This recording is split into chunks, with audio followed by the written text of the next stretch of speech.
Hi friends, வாங்க இன்றைக்கான வீடியோவில் என்ன நடக்குதுன்னு சொல்லிட்டு பார்க்கலாம். சரி, ஃபர்ஸ்ட் டைம் பார்க்குறீங்கன்னா மறக்காம சேனலை சப்ஸ்கிரைப் பண்ணிவிடுங்க, லைக் பண்ணிவிடுங்க, ஹைப் பண்ணிவிடுங்க, ஷேர் பண்ணிவிடுங்க. வாங்க வீடியோக்குள்ளே போகலாம். இங்கே நம்ம ஹீரோயினோட ஃப்ரெண்டு ரொம்ப கோவமாக ஐஷு வந்து ஹீரோயின்ட்ட கேட்குறா, நீ என்னடி பண்ணிக்கிட்டு இருக்க, நைட்டு ஏன் வந்து வீட்டுக்கு வரல, நீ எங்கே போன, நைட்டு அவங்க கூட என்ஜாய் பண்ணியா அப்படின்ற மாதிரிலாம் இவ கேட்டுட்ருக்க.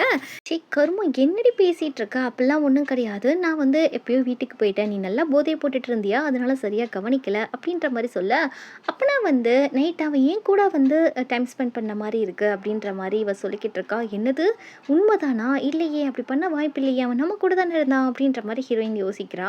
இப்படியே வந்து ஹீரோவுடைய அந்த ஃப்ரெண்ட் இருக்கான் இல்லையா, அவன் தான் வந்து ஐஷு கூட ஒன்றா இருந்திருப்பான். இப்படியே வந்து நம்ம ஹீரோ கிட்ட சொல்லிட்டு இருக்க, இந்த பக்கம் நம்ம ஹீரோயின் காஃபி வாங்க வரா. அங்கே கரெக்டாக நம்ம ஹீரோ வந்துட்டு நிற்கிறான்.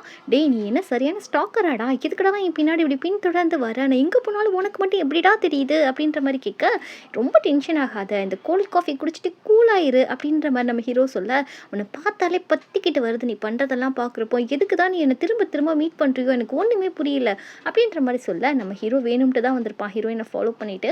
இப்படி வந்து நம்ம ஹீரோயின் திட்டிகிட்டே போகிறாங்க. இந்த பக்கம் வந்து நம்ம ஹீரோயினோட பாய் ஃப்ரெண்டை காமிக்கிறாங்க. நம்ம ஹீரோயின் ஓவர் டைம் ஒர்க் பண்ணிகிட்டு இருக்காளா, அவன் சொல்கிறான், நைட் ஃபுல்லாக நான் இங்கேயே உன் கூடயே இருக்கேன், ஒன்றும் ப்ராப்ளம் கிடையாது, 2 பேரும் ஒன்றாவே போகலாம் அப்படின்னு சொல்கிறப்போ நம்ம ஹீரோயினுக்கு அப்படியே உள்ளக்கு குழுன்னு இருக்கு. ஐயோ, பாய் ஃப்ரெண்ட் ரொம்ப அக்கறையாக இருக்கானே அப்படின்னு சொல்லிட்டு டக்குன்னு ஒரு கொலைக்கு வந்து உள்ளே வந்துடுறாங்க. இவன் வந்து விலகிடுறான். அவங்க கேட்குறாங்க, என்னப்பா ஆஃபீஸ் ரொமான்ஸா அப்படின்ற மாதிரி கேட்க, இல்லை இந்த பொண்ணு சரியாக வேலை செய்தா இல்லையான்னு பார்க்குறதுக்காக தான் வந்தேன், நான் கிளம்புறேன்னு சொல்லிட்டு அவன் டக்குன்னு கிளம்பி போயிடுறான். நம்ம ஹீரோயினுக்கா செம்ம காண்டாகுது. இப்போ தான் கொஞ்சம் நெஞ்சம் என் மேலே அக்கறைப்பட்டான், உடனே போயிட்டான் பாரு அப்படின்ற மாதிரி டக்குன்னு நம்ம ஹீரோயினுக்கு டிஃப்ரெண்ட் நம்பர்ஸில் வந்து கால் பண்ணிகிட்டு இருக்க, இவளும் தெரியாமல் அட்டன் பண்ணுறான். அவன் பேரை சொன்னோன்னே வந்து இவ கோவப்பட்டு கட் பண்ணுறா. இப்படியே நம்ம ஹீரோயினை விடுற மாதிரியே இல்லை, ரொம்ப வெறுப்பேற்றிக்கிட்டே இருக்கான். இப்படியே இருக்கிறப்போ நம்ம ஹீரோயின் வேலையெல்லாம் முடிச்சுட்டு பாய் ஃப்ரெண்ட் இப்படி வந்து விட்டுட்டு போயிட்டான் அப்படின்ற மாதிரி ஒரு சோகத்தில் என்னடா வாழ்க்கை அப்படின்னு சொல்லிட்டு திரும்ப பாட்டு கேட்குற ரூமில் போயிட்டு பாட்டு கேட்டுட்டு இருக்காளா. நம்ம ஹீரோ எப்படியோ நம்ம ஹீரோயின் இங்கே தான் இருப்பா அப்படின்றத தெரிஞ்சுக்கிட்டு அவனும் அந்த இடத்துக்கு வந்துடுறான். உள்ளே வரப்போ நம்ம ஹீரோயின் சொல்கிறா, என்னதான்ப்பா உனக்கு பிரச்சனை அப்படின்ற மாதிரி கேட்க, நான் என்ன பிரச்சனைனா, நம்ம 2 பேரும் இப்பயே பிரேக்கப் பண்ணிக்கலாம் அப்படின்ற மாதிரி நம்ம ஹீரோ சொல்ல, டே லவ் பண்ணாதானடா பிரேக்கப் பண்ணுறதுக்கு, லவ்வே பண்ணாமல் நீ என்னடா பிரேக்கப்லாம் பேசிகிட்டு இருக்க அப்படின்ற மாதிரி கேட்க, அதெல்லாம் முடியாது, நீ பிரேக்கப் பண்ணிக்கலாம், நீ சொல்லு அப்படின்ற மாதிரி கேட்க, சரி இந்த பாட்டை கேட்டுட்டு போகிறப்போ நீ என்னை மறந்துடணும், நான் உன்னை மறந்துடணும், 2 பேர் மைண்ட்லேருந்து எல்லாமே டெலீட் பண்ணிடணும், ஓகேவா அப்படின்ற மாதிரி கேட்க, சரிடி பிரேக்கப் பண்ணிடலாம் அப்படின்ற மாதிரி நம்ம ஹீரோ சொல்கிறான். இவளுக்கு ஒன்றுமே புரியல. வெளியே வந்ததுக்கப்புறம் 2 பேரையும் மறந்துடணும் அப்படின்ற மாதிரி பேசிட்டு ஹீரோயின் வந்து என் மண்டையில் நான் வந்து உன்னை டெலீட் பண்ணிட்டேன் அப்படின்ற மாதிரி சொல்ல, நம்ம ஹீரோவும் என்ன சொல்கிறான்னா, என்னோட நெத்தியும் நீ டச் பண்ணு, டெலீட் பண்ணிவிடு அப்படின்ற மாதிரி சின்ன பிள்ளைத்தனமாக 2 பேரும் விளையாண்டுட்டு இருக்காங்க. நம்ம ஹீரோயின் ஒரு மாதிரியாக பார்க்குறா, என்னடா இவன் மேலே நம்மளுக்கு கொஞ்சம் ஃபீலிங்ஸ் வர மாதிரி இருக்கே அப்படின்ற மாதிரி குடுக்குடுன்னு ஓட, நம்ம ஹீரோ நினைக்கிறான், என்ன நான் உன்னை மறந்துடுவேன்னு சொல்லி நினச்சியா, நீ எங்கே போனாலும் விட மாட்டேன் அப்படின்னு நினைக்கிறான். இப்படியே வந்துட்டு நம்ம ஹீரோவுடைய அந்த கேர்ள் ஃப்ரெண்ட் இருக்கா இல்லையா, அவள் காலையில் வந்து நிறையா வந்து கிஃப்ட்ஸ் எல்லாம் வாங்கிட்டு வந்து கொலிக்ஸ், அவன் ஹீரோவுடைய வேலை செய்கிற அந்த வேலை பார்க்குறவங்களுக்குலாம் கொடுக்க, நம்ம ஹீரோவுக்கு வந்து செம்ம காண்டாயிட்ருக்கு. எதுக்கு இவ காசை வந்து தனியாக செலவு பண்ணுறான்னு சொல்லிட்டு இப்படியே நம்ம ஹீரோயினையும் உங்கள் பாய் ஃப்ரெண்டையும் காமிக்கிறாங்க. இவங்க வந்து ஆல்ரெடி வந்து வீடு பார்க்கணுன்னு நினச்சிருக்காங்க இல்லையா, அதுக்கு தான் வந்திருக்காங்க. ஒரு வீட்டுக்கு போகிறாங்க. ரேட் அவங்களுக்கு ஏற்ற மாதிரி ரொம்ப கட்டுப்படியாக இருக்குது. ஒரு 18 லட்சத்துக்கு வருது. அப்படியே இருக்கிறப்போ நம்ம ஹீரோயின் ஒரு பெண்ணை தவறுதலாக கீழே விட்டுறாங்க. அது ரோல் ஆகி நிற்காம ஒரு இடத்துல உருண்டு போய் சைடாக நிற்கிது. நம்ம ஹீரோயின் கேட்குறா, இந்த வீடு கொஞ்சம் சாஞ்சி இருக்கா அப்படின்ற மாதிரி கேட்க, அவரும் லைட்டாக அப்படின்ற மாதிரி சொல்கிறப்போ நம்ம ஹீரோயின் சொல்கிறாங்க, படிக்கட்டு ஏறையிலே எனக்கு தலை சுத்துச்சு, அப்பயே எனக்கு தெரியுன்ற மாதிரி சொல்ல, இது மாதிரி பாய் ஃப்ரெண்ட் இந்த வீட்டை வாங்கிக்கலாம்னு சொல்கிறப்போ ஹீரோயின் செம்மையாக திட்டுறா, அதெல்லாம் ஒரு மண்ணாங்கட்டியே வேணா, நீ என்ன நினச்சிட்டு இருக்க, இப்படியே ரூல்ஸ் போட்டு நீ எத்தனை நாளைக்கிடா வாழ்வ, ஒருவேளை நடுவில் நான் செத்து போயிட்டேன்னா நீ என்ன செய்வ, நீ கொஞ்சம் கூட சரியில்லை, இப்படி ரூல்ஸ் போட்டு நம்ம வாழ வேண்டிய அவசியம் இல்லை, தயவு செய்து இந்த வீடு வேண்டான்ற மாதிரி சொல்ல, சரி உனக்கு பிடிக்காட்டா வீடு வேறு வீடு பார்த்துக்கலாம், எதுக்கு நீ இவ்வளோ டென்ஷன் ஆகிற அப்படின்ற மாதிரி கேட்க, சொல்லப்போனால் ஒரு நல்ல சாப்பாடு சாப்பிடாம ஒரு நல்ல ட்ரெஸ்ஸு போடாமல் இப்போலாம் நம்ம காசு சேர்த்து வச்சு என்னடா பண்ண போகிறோம், பேசாமல் நம்ம ஒரு வாடகை வீட்டுக்கு கூட போயிடலாம் அப்படின்ற மாதிரி சொல்கிறப்போ, சரி விடுமா, ரொம்ப கோச்சுக்கிறா, அதை நான் தெரியாமல் பண்ணிட்டேன் அப்படின்ற மாதிரி சரண்டர் ஆயிடுறான் பாய் ஃப்ரெண்டு. நம்ம ஹீரோயின் வந்து ஒரு ரெஸ்டாரண்ட் போயிருக்காங்க. அங்கே அவங்க ஃப்ரெண்டு தான் வர சொல்லியிருப்பாங்க, ஏன்னா அவங்களுக்கு கல்யாணம் பத்திரிக்கை கொடுக்கறதுக்காக. இப்படியே நம்ம நம்ம ஹீரோயின் முன்னாடி போய் நம்ம ஹீரோவுடைய கேர்ள் ஃப்ரெண்டும் வந்திருக்கா. நம்ம ஹீரோயினுக்கு வந்து தெரியாது இன்னமும். இது மாதிரி நம்ம ஹீரோயினோட காலேஜ் சீனியராமா ஹீரோவுடைய கேர்ள் ஃப்ரெண்டு. இப்படியே 2 பேரும் இன்ட்ரடியூஸ் ஆகிட்டு உட்காந்துக்கிறாங்க. நம்ம ஹீரோயின் கேஷுவலாக பேசிகிட்டு இருக்கா. அதுக்கப்புறம் அவங்கள பார்க்குறா. அவங்க 2 பேருமே வந்து நல்லா ட்ரெஸ் பண்ணியிருக்காங்க. ரொம்ப ரிச்சாக இருக்காங்க. ரொம்ப ஹாப்பியாக இருக்காங்க. ஹீரோயின் நினைக்கிறா, நம்ம மட்டும் எதுக்கு இப்படி ஒரு இறுக்கமான ஒரு லைஃப்பை வந்து வாழ்கிறோன்னே புரியல. ஹீரோ சொன்னது கரெக்டு தான் அப்படின்ற மாதிரி அவள் மனசுக்குள்ளே தோணுது. அவங்கள பார்த்துட்டு இப்படியே நம்ம ஹீரோயின் வந்து பில்லு வருது. அவளே வந்து பில் கட்டுறேன் அப்படின்ற மாதிரி எடுக்கிறா. ஆனால் நம்ம ஹீரோவுடைய கேர்ள் ஃப்ரெண்ட் என்ன பண்ணுறான்னா, நம்ம ஹீரோயினுடைய அந்த பில்லை எடுத்துகிட்டு நான் கட்டுறேன் அப்படின்ற மாதிரி சொல்ல, அவள் மிகப்பெரிய வந்து பணக்கார ஒரு பாய் ஃப்ரெண்டை வந்து லவ் பண்ணிகிட்டு இருக்கா அப்படின்ற மாதிரிலாம் சொல்கிறாங்க. இப்படி கிளம்பி போகிறப்போ நம்ம ஹீரோ வந்து சடனாக வந்துடுறான். 2 பேருக்கும் ஒரே ஷாக்கு. அப்படியே அதிர்ச்சியில் நிற்க நீயான்ற மாதிரி நம்ம ஹீரோயின் வேற கேட்டுடுறாங்க. அதுக்கப்புறம் நம்ம ஹீரோவை வந்து இன்ட்ரடியூஸ் பண்ணுறான் கவின்னு சொல்லிட்டு. இப்படியே வந்து யாரும் தெரியாத மாதிரி ஃபர்ஸ்ட் டைம் மீட் பண்ணுற மாதிரி கையெல்லாம் கொடுத்துக்கிறாங்க. இப்படி நம்ம ஹீரோ கேட்குறான், சரி உன்னுடைய ஃப்ரெண்டை கேட்டுப்பாரு, வீட்டில் வேணால் ட்ராப் பண்ணிடலாமான்னு சொல்லிட்டு அப்படின்னு சொல்கிறப்போ நம்ம ஹீரோடைய கேர்ள் ஃப்ரெண்ட் வந்து கேட்குறா, என்னம்மா ட்ராப் பண்ணலாமான்னு சொல்லி கேட்குறப்போ இல்லை என் பாய் ஃப்ரெண்ட் வருவான் அப்படின்ற மாதிரி சொல்லிடுறா. இப்படியே வந்து ஃப்ரெண்டை சென்ட் ஆஃப் பண்ணுறப்போ அவள் கார் வச்சிருக்கா. அவள் காரில் போயிடுறா. நம்ம ஹீரோவும் அவளோட கேர்ள் ஃப்ரெண்டு காரில் போயிடுறாங்க. இதை பார்க்கையில இன்னமும் நம்ம ஹீரோயினுக்கு வருத்தமாக இருக்குது. இப்படி எல்லாருமே நல்லா தான் இருக்காங்க, நம்ம தான் ரொம்பவே டவுனாக இருக்கும் அப்படின்ற மாதிரி நினச்சிட்டு அவன் பாய் ஃப்ரெண்ட் வந்துடுறான். அதுக்கப்புறம் பாய் ஃப்ரெண்ட் கூட வீட்டுக்கு போக இப்படியே வந்துட்டு நம்ம ஹீரோடைய கேர்ள் ஃப்ரெண்ட் வந்து சொல்லிக்கிட்டு இருக்கா. அவங்க வந்தா இல்லையா, அவள் வந்து என்னோட காலேஜ் வந்து ஜூனியர் தான். அவள் வந்து காலேஜ் படிக்கிறப்போ ரொம்ப கேவலமாக ட்ரெஸ் பண்ணிட்டு இருப்பா. இப்போ கொஞ்சம் ஏதோ சுமாராக ட்ரெஸ் பண்ணியிருக்கா அப்படின்ற மாதிரி ஹீரோயினை மட்டும் தட்டி பேச நம்ம ஹீரோவுக்கு கோவம் வருது. யாரையும் வந்து அப்படி பேசாத, ஒருத்தவங்க போட்டிருக்க ட்ரெஸ்ஸை வச்சு அவங்க கிட்ட பணத்தை வச்சும் யாரையும் மதிப்பிடக்கூடாதுன்ற மாதிரி சொல்ல இவன் வளைஞ்சிக்கிட்டே வந்து சொல்கிறான், இந்த வீட்டை வந்து நான் சேல்ஸ் பண்ண போகிறேன், ஏன்னா நம்ம புது வீட்டுக்கு போகணும், நம்மளுக்கு கல்யாணம் ஆக போகுது இல்லையான்னு சொல்கிறப்போ அப்படி ஒன்று நம்மளுக்குள்ளே இருக்க ரிலேஷன்ஷிப் அவ்வளோ டைட் கிடையாது, கல்யாணம் வரைக்குமா நீ யோசிச்சு வச்சிருக்க, அதுக்கு வாய்ப்பு இல்லை ராஜா அப்படின்ற மாதிரி சொல்ல, இந்த வீட்டை நீ விற்காத, இது என்னோட வீடு, ஏன் பெர்மிஷன் இல்லாமல் நீ எப்படி விற்ப அப்படின்ற மாதிரி ஹீரோ தட்டி விட இப்படியே நம்ம ஹீரோ இருக்க இந்த பக்கம் நம்ம ஹீரோயினை காட்டுறாங்க. நம்ம ஹீரோயின் வந்து ஃபேஸ்புக்கில் போய் தேடி பார்க்குறான் நம்ம ஹீரோ யார் என்னன்னு சொல்லிட்டு. இப்படியே பார்த்துட்டு இருக்க மறுநாள் ஆகிடுது. இவங்க வேறு வீடு பார்க்கணுன்னு சொன்னாங்க இல்லையா, அந்த வீட்டை பார்க்குறதுக்காக வந்திருக்காங்க. ரேட் ரொம்ப அஃபோர்டபுளாக இருக்குது. நம்ம ஹீரோயினோட பாய் ஃப்ரெண்டுக்கு ரொம்ப பிடிச்சிருக்கு. இதே நம்ம வாங்கிடலான்ற மாதிரி சொல்ல, இவ்வளோ ரேட் கம்மியாக இவ்வளோ பெரிய வீடை எதுக்கு நம்மளுக்கு கொடுக்குறாங்கன்ற மாதிரி ஹீரோயின் டவுட் பட்டுட்டு அப்படியே வந்து போயிட்டு இருக்கா. அப்படியே திரும்பி பார்க்குறா, இது நம்ம ஹீரோவுடைய வீடு தான், நம்ம ஹீரோடைய ஃபோட்டோ இருக்குது. அதை பார்த்துட்டு அடப்பாவி சண்டால பையன் இவன் வீடா அப்படின்ற மாதிரி, ஐயோ இந்த வீடு மட்டும் வேணாவா போயிடலாம் அப்படின்ற மாதிரி நம்ம ஹீரோயின் சொல்கிறா. ஏமா இப்படி பேசுகிற அப்படின்னு சொல்லிட்டு இருக்கிறதுக்குள்ளே நம்ம ஹீரோ கரெக்டாக வீட்டுக்கு வர நம்ம ஹீரோயின் அவன் வீட்டில் பார்த்தவொடனே நம்ம ஹீரோக்கு செம்ம ஷாக்கு. இவங்க என்னடா பண்ணுறாங்கன்னு சொல்லிட்டு இப்படியே வந்து சீனியர் கேட்டுக்கிட்டு இருக்கா. என்னம்மா நீங்கள் தான் அந்த வீடை வாங்க வந்திருக்கீங்களான்ற மாதிரி கேட்க நம்ம ஹீரோயின் உடனே நம்ம ஹீரோ பார்க்கணுன்றதுக்காகவே கையை பிடிச்சிட்டு செல்லம் வா அந்த வீடு நம்மளுக்கு வேண்டாம், வேறு வீட்டுக்கு போகலாம் அப்படின்ற மாதிரி சொல்ல இங்கே வந்து சீனியர் விட மாட்டேங்கிறா. இல்லை யாரோ வாங்குறதுக்கு நீங்களே இந்த வீட்டை வாங்கிக்கோங்க, நான் கொஞ்சம் கம்மி பண்ணி வேணால் கொடுத்துக்குறோம் உங்களுக்கு அப்படின்ற மாதிரி சொல்கிறப்போ நம்ம ஹீரோ சொல்கிறான், சரி இந்த வீட்டை நீங்கள் வந்து சுற்றி பார்த்தீங்களான்ற மாதிரி கேட்க, நான் சுற்றி பார்த்துட்டேன் இவ சுற்றி பார்க்கல அப்படின்ற மாதிரி பாய் ஃப்ரெண்ட் சொல்லிட்டு இருக்க. சரி நீங்கள் வந்து மற்ற ஃபெசிலிட்டிஸ்லாம் எப்படி இருக்குன்னு பார்த்துட்டு வாங்க, இவங்களுக்கு நான் வீட்டை சுற்றி காமிக்கிறேன் அப்படின்ற மாதிரி நம்ம ஹீரோ சொல்ல நம்ம ஹீரோயின் அட சண்டால பாவி இவங்கிட்ட என்னை விட்டுட்டு போகாதடா அப்படின்ற மாதிரி நினைக்கிறா. நம்ம ஹீரோ கேட்குறான், நேற்று தான் நான் மறந்துடுறேன்னு சொன்னேன், ஒரு நாள் கூட என்னை பார்க்காம இருக்க முடியல அப்படின்ற மாதிரி கேட்க, நீ கொஞ்சம் ஓவராக பேசுகிற, உன் வீடுன்னு தெரிஞ்சா நான் கண்டிப்பாக வந்திருக்கவே மாட்டேன் அப்படின்ற மாதிரி சொல்ல, சரி வா அந்த பால்கனி பார்க்க அழகாக இருக்கும், உனக்கு சுற்றி காமிக்கிறேன் அப்படின்ற மாதிரி சொல்லி கூட்டிகிட்டு போகிறப்போ நம்ம ஹீரோயின் சொல்கிறான், நீ சரியான பொறுக்கி, உன் வீட்டுக்கு நான் வந்ததே முதல் தப்பு அப்படின்ற மாதிரி சொல்ல, சும்மா பொறுக்கின்னு சொல்ல, அதை பொறுக்கி நான் என்ன பண்ணுவான் தெரியுமா அப்படின்ற மாதிரி கையை பிடிக்க, கையை விட்டுடா இப்பயே காட்டுற பாரு நீ யாருன்னு சொல்லிட்டு அப்படின்னு சொல்கிறப்போ நம்ம ஹீரோயினை வந்து அப்படியே தூக்கி கொண்டு போய் இந்த பால்கனியோட எட்ஜில் உட்கார வைக்க நம்ம ஹீரோயினுக்கு அப்படியே பீதி கிளம்புது. அடே என்னை விட்டு தோழடா என்னடா பண்ணுற அப்படின்னு சொல்லிட்டு அப்படியே பயந்து போய் ஹீரோவை ஹக் பண்ணிக்க நம்ம ஹீரோக்கு ஒரு நிமிஷம் பட்டப்படன்னு ஆகிடுது. ஹக் பண்ணவும் நம்ம ஹீரோயினுக்கு லைட்டாக நம்ம ஹீரோ மேலே ஃபீலிங்ஸ் அந்த மாதிரி இருக்குது.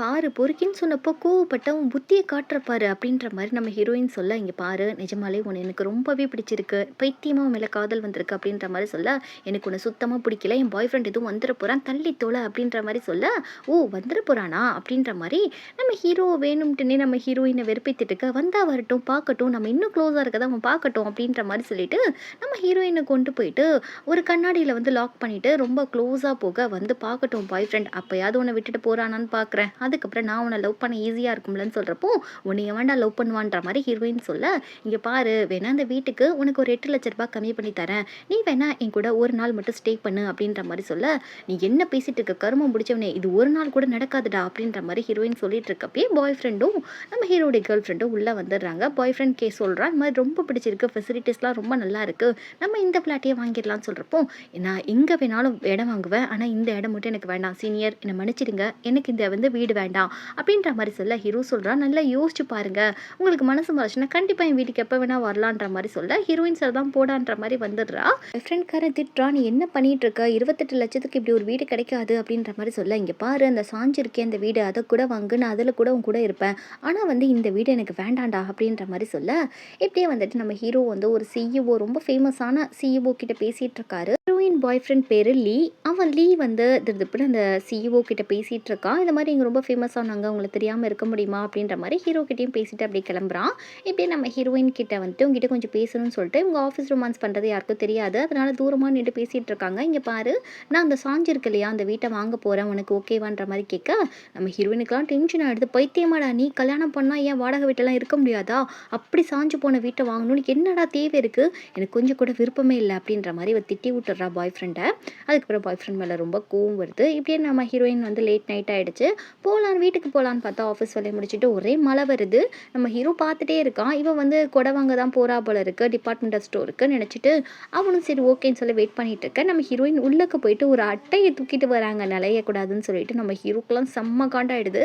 அப்படியே கொடையை எடுத்துகிட்டு நம்ம ஹீரோயின் கிட்ட போயிட்டு என்னடி பண்ணிட்டு இருக்க, பாய் ஃப்ரெண்ட் சொல்லிட்டு பின்னாடி ஒருத்தர் சுற்றிட்டு இருப்பானே, அவன் எங்கே போனா, அவனை ஒன்றை பார்க்குறத விட அவனுக்கு என்னடி வேலை இருக்குது, காசு சேர்க்கறது மட்டும் தான் அவனுக்கு வேலையா அப்படின்ற மாதிரி திட்டிட்டு கஞ்ச பிசுனாரி போய் ஒரு கொடை வாங்குவேன்னு சொல்லி பார்த்தா கடைசியில் ஒரு அட்டைப்படி தூக்கிட்டு வரேன்ற மாதிரி கேட்க, உனக்கு என்னடா தெரியும் காசோட அருமை, என்ன எப்போ பாரு என் பாய் ஃப்ரெண்ட் எழுதிட்டே இருக்கேன், என் பாய் ஃப்ரெண்டை பார்த்தா உனக்கு பிடிக்கலையா, ரொம்ப ஜெலஸாக இருக்கா அப்படின்ற மாதிரி கேட்க, அப்படிதான் வச்சுக்கோ ஏன் அப்படின்ற மாதிரி சொல்ல ஹீரோயின் சொல்கிறா, ஆல்ரெடி வீட்டில் எனக்கு ஒரு கொடை இருக்குது, அப்புறம் எதுக்கு எனக்கு இன்னொரு கொடைன்ற மாதிரி கேட்க, சாரி நான் தெரியாமல் உன் மேலே கோவப்பட்டுட்டேன், உன் விஷயத்தில் நான் தலையிடக்கூடாதுன்னு நினைக்கிறேன்ற மாதிரி சொல்ல, சரி விடு அப்படின்ற மாதிரி சொல்கிறப்போ நம்ம ஹீரோவே ஒரு கொடையை கொடுத்துட்டு நம்ம ஹீரோயினை கூட்டிகிட்டு போகிறான். அப்படியே ரெண்டு பேரும் ஒரு சாங் கேட்குற இடத்துக்கு போகிறாங்க. அப்படியே சாங் கேட்டுட்டு கிளம்பிடுறாங்க. பேர் கோ என்ன பண்ணுறான்னா நம்ம ஹீரோ கிட்ட இது மாதிரி நாளைக்கு ஒரு பிஸ்னஸ் மேனுக்கும் உனக்கும் மீட்டிங் இருக்குது, அரேஞ்ச் பண்ணியிருக்கேன் போயிடு அப்படின்ற மாதிரி சொல்ல நம்ம ஹீரோக்கு கோவம் வருது. ஏன்னா ஒரு லவ்வராக ஓகே பேசுகிறது ஷாப்பிங் பண்ணுறது அது நல்லாயிருக்கும், பட் பிஸ்னஸ் விஷயத்துலாம் தலையிட்டா யாருக்காக இருந்தாலும் கோவம் வரும் இல்லையா. நம்ம ஹீரோக்கு கோவம் நீ உன் லைனை ரொம்ப க்ராஸ் பண்ணுற, எனக்கு பிஸ்னஸ் மீட்டிங்லாம் நீ பண்ண வேண்டிய அவசியம் இல்லைன்ற மாதிரி சொல்ல, இவன் என்னமோ எல்லாமே ஒரு நல்லதுக்கு தான் பண்ணுறன்ற மாதிரி சொல்கிறா. இப்படியே இந்த பொண்ணுக்கும் கோக்கும் நம்ம ஹீரோக்கும் என்ன ரிலேஷன்ஷிப்ன்றது இன்ன வரைக்கும் காட்டலை.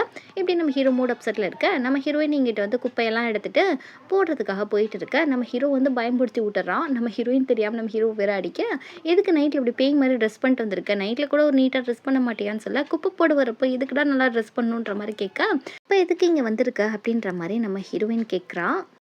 ஹீரோ ரொம்ப பக்கத்தில் போயிட்டு, உனக்கு தெரியாதா நான் தான் உனக்கு ஒரு ஆஃபர் பண்ணனே, அந்த ஆஃபருக்கு நீ ஒத்துக்கிறியா இல்லையா சொல்லு அப்படின்ற மாதிரி கேட்க, பொறுக்கி பையில என்னடா பேசிகிட்டு இருக்க, உனக்கு எனக்கு ஒன்றும் கிடையாது, அப்படிலாம் என்னால் பண்ண முடியாதுன்னு சொல்லி எல்லாரும் முன்னாடி கத்த, அப்படின்னா உனக்கு எனக்கு ரிலேஷன்ஷிப் இருக்கா, எல்லாரும் முன்னாடி சொல்லி அதை நிரூபிக்கிறியா அப்படின்ற மாதிரி இவன் லூசும் தனமாக பேசிகிட்டு இருக்க. நம்ம ஹீரோயின் திட்டி விட்டுட்டு போயிடுறா. இங்கே நம்ம ஹீரோடைய வீட்டை தான் காமிக்கிறாங்க. நம்ம கோவுடைய தங்கச்சி ஃபாரின்லேருந்து வந்திருக்கா. அப்படியே நம்ம கோ என்ன சொல்கிறான்னா, ரெண்டு பேரும் ஒரே ரூமில் ஸ்டே பண்ணிக்கலாம், இல்லை தங்கச்சிக்கு டவுட் வந்துருன்ற மாதிரி சொல்ல, தங்கச்சிக்கு சந்தேகம் வந்தாதான் என்ன வராட்டாதான் என்ன, உன் தங்கச்சிக்காகலாம் உன் கூட இருக்க முடியாதுமான்ற மாதிரி சொல்லிவிட, இந்த பக்கம் தங்கச்சிக்காரி என்ன உங்களுக்குள்ள சண்டையா அப்படின்ற மாதிரி கேட்டுட்டு இருக்கா. இப்படியே லீவுடைய அப்பா என்ன பண்ணுறாருன்னா, நம்ம ஹீரோயினும் லீவும் வாங்கின வீட்டை பார்க்குறதுக்காக வந்திருக்காரு. இவங்களும் கூட்டிகிட்டு போகிறாங்க. அவர் அந்த வீட்டை பார்த்துட்டு சத்தம் போடுறாரு, என்னது இது ரொம்ப பழைய வீடாக இருக்குது, அங்கங்கே வெறுசலாக வேற இருக்குது, இந்த வீட்டையா நீ வாங்க போகிற, நீ ஒரு நல்ல வீட்டை உங்கள் கேர்ள் ஃப்ரெண்டுக்கு வாங்கி கொடுக்க வேண்டியதானப்பா அப்படின்ற மாதிரி அப்பா சத்தம் போட்டுட்ருக்க. இப்படியே ஆப்பிள் தெரியாமல் உருண்டு விழுத்துடுது. அந்த ஆப்பிளும் கரெக்டாக போயிட்டு அந்த இடத்துல நிற்க, அப்பா கரெக்டாக கண்டுபிடிச்சிடாரு. வீடு சாய்வலாக இருக்குது. நான் மேலே வரப்பே எனக்கு லைட்டாக தலை சுற்றுன மாதிரி தான் இருந்துச்சு, லூசு பயலுன்ற மாதிரி பையனை கூட்டிகிட்டு போய் செம்மையாக திட்டாரு. சரியான கஞ்ச பிசினாரி பயலாடா நீ, ஒரு காதலிக்கு ஒரு நல்ல வீடு வாங்கி கூட துப்பு இல்லை, எம்மா பேசாமல் இவனை பிரேக்கப் பண்ணிடுமா, நானே சொல்கிறேன் இவனுக்கு தேவையில்லை அப்படின்ற மாதிரி சொல்ல, என்னப்பா அப்படி பேசுகிறீங்க, விட்டா என் காதலை பிரித்து வச்சுருவீங்க போல இருக்கு அப்படின்ற மாதிரி கேட்குறப்போ, இங்கே பாருமா என் பையனுக்கு நான் சின்ன வயசுலேயே ஒரு ஃபோட்டோகிராஃபர், நான் ஊராக போய் ஃபோட்டோ எடுக்கிறப்போ கொஞ்சம் வீடெல்லாம் அடிக்கடி மாற்றிக்கிட்டே இருப்பேன், உங்கள் அம்மாவும் சின்ன வயசுலேயே இறந்துட்டாங்கம்மா, அதனால் பாவம் அவன் என்ன செய்வான், ஒரு நல்ல ஒரு சுற்றுச்சூழலாம் வாழலை, அதனால் ஸ்டேபிளாக ஒரு இடத்துல தங்கி அவன் நிம்மதியாக இருக்கணும்னு நினைக்கிறான் அப்படின்ற மாதிரி இவன் ஸ்டோரியை கேட்டு நம்ம ஹீரோயினுக்கு ரொம்ப மனசு உருகிடுது. இப்படியே போயிட்டு நம்ம லீ கிட்ட சொல்லிக்கிட்டு இருக்கா, இங்கே பாரு நீ வந்து நம்ம வாழ்க்கைக்காக நீ என்ன வேணாலும் செய்வியா அப்படின்ற மாதிரி ஹீரோயின் கேட்குறா. நம்ம லீ சொல்கிறான், நான் என்ன வேணாலும் செய்வேன், தப்பான விஷயமா இருந்தால் கூட நம்ம லைஃப்க்காக என்ன எக்ஸ்ட்ரீமுக்கு வேணாலும் போவேன் அப்படின்ற மாதிரி சொல்ல நம்ம ஹீரோயினுக்கு ரொம்ப ஹார்ட் டச்சிங்காக போகுது. இப்படியே வந்துட்டு நம்ம ஹீரோவையும் கோவையும் காட்டுறாங்க. அவள் தங்கச்சி என்ன பண்ணுறான்னா, நம்ம ஹீரோ தான் படிக்க வச்சுருப்பான் கோவோட தங்கச்சியை, அதனால் வந்து செக்கை கொடுக்குறா, இந்தாங்க நீங்கள் எனக்கு செலவு பண்ண காசெல்லாம் உங்களுக்கு ரிட்டர்ன் பண்ணுறேன்னு சொல்கிறப்போ அதுக்கெல்லாம் அவசியம் இல்லைன்ற மாதிரி கோ சொல்ல, இங்கே பாரு நீ எப்படின்றது தெரியாது, அவர் கஷ்டப்பட்டு நம்மளை படிக்க வச்சிருக்காரு, அதுக்கு நான் ரிட்டர்ன் பண்ணுறதுக்கு தான் நான் ஃபாரினுக்கு வந்து ஒர்க்கு போனேன், இனிமேல் நான் இங்கே தான் இருக்க போகிறேன் அப்படின்ற மாதிரி சொல்ல, அட்லீஸ்ட் இவ்வளவு நல்லவளாக இருக்காளேன்னு சொல்லிட்டு நம்ம ஹீரோக்கு ஹாப்பியாக இருக்குது. இப்படி காலையில் ஆகிடுது. நம்ம ஹீரோ வந்து ஆஃபீஸில் இருக்கிறப்போ நம்ம ஹீரோயின் கோட்டை ரிட்டர்ன் பண்ணிட்டு உன்னை நான் பார்க்கணும் அப்படின்ற மாதிரி ஒரு நோட்டீஸ் எழுதி கொடுக்க, நம்ம ஹீரோவாரா நம்ம ஹீரோயின் என்னமோ முகமுடி கொள்ளக்கார மாதிரி ட்ரெஸ்ஸை போட்டுட்டு நிற்க, என்னம்மா நீ ஏன் இந்த கெட்டப்பில் வந்திருக்கன்ற மாதிரி ஹீரோ கேட்க, அதெல்லாம் ஒன்றும் கிடையாது, நீ எனக்கு ஒரு ஆஃபர் பண்ண இல்லையா, அதை நான் ஏற்றுக்கிறேன், 8,00,000 கம்மி பண்ணி எனக்கு ஃப்ளாட்டை வித்துடணும் அப்படின்ற மாதிரி சொல்ல நம்ம ஹீரோ ஓகேன்னு சொல்லிட்டு இந்த மாதிரி உனக்காக வெயிட் பண்ணிட்டு இருக்கேன்ற மாதிரி கீழே டெக்ஸ்ட் அனுப்ப, ஹீரோயின் வந்து பாய் ஃப்ரெண்டு கிட்டே எங்கள் அம்மாவை பார்க்க போகிறேன் அப்படின்ற மாதிரி போய் சொல்லிடுறா. இப்படியே ஹீரோ வந்து கீழே இருக்கா, நீ வந்து ஒரு நல்ல ட்ரெஸ் பண்ணிட்டு வா, சும்மா மொக்கையெல்லாம் ட்ரெஸ் பண்ணிட்டு வராத அப்படின்ற மாதிரி சொல்ல, சரி என்கிட்ட இருக்கிறதே நல்லா போட்டு வரேன் ஃபோனை வை அப்படின்ற மாதிரி சொல்ல, நீங்கள் ஃப்ரெண்டு கரைக்கு ஒரே டவுட்டு எங்கே போகிற அப்படின்ற மாதிரி கேட்க, இது மாதிரி வந்து வெளியே போகிறேன் அப்படின்ற மாதிரி சமாளிக்கிறா. நீ எத்தனை போய் தான் சொல்கிறது இருக்கோ அப்படின்ற மாதிரி டென்ஷன் ஆக, இங்கே நம்ம ஹீரோ ஸ்டன் ஆகி நம்ம ஹீரோயினை பார்த்துட்டு இருக்கா. ஏன்னா வந்து அவனை அழகாக வந்து ட்ரெஸ் பண்ணிட்டு வரதை பார்த்து நம்ம ஹீரோ மயங்கி போயிட்டான். அதுக்கப்புறம் வெளியே வந்துட்டு நம்ம ஹீரோயினுக்கு கதவெல்லாம் திறந்து விட்டு நீ போய் ஏறுமா அப்படின்னு சொல்லிட்டு நம்ம ஹீரோயினை கூட்டிகிட்டு போகிறதோட இந்த எபிசோடு எங்கே முடியுது.